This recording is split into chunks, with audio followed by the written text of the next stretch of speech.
Welcome back to the Glasses Guy, where you get all your tips and tricks for sunglasses and eyeglasses.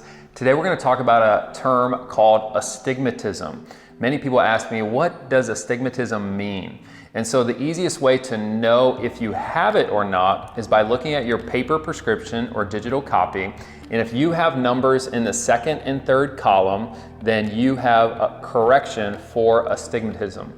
Those columns will be labeled cylinder and axis. Sometimes cylinder is abbreviated CYL, but that means that you have correction for astigmatism.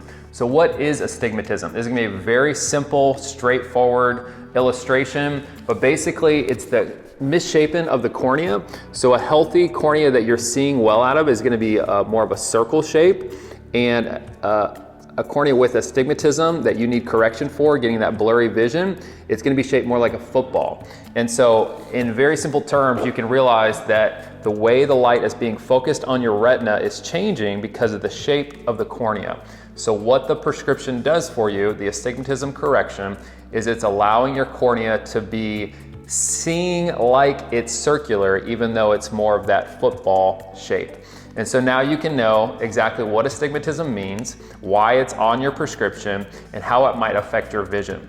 A lot of people at night will have trouble seeing if they have the astigmatism. And so if you're noticing your vision getting worse at night specifically, or you're getting headaches during the day, there might be a need for a correction of astigmatism. Thanks so much for watching. Have a great day.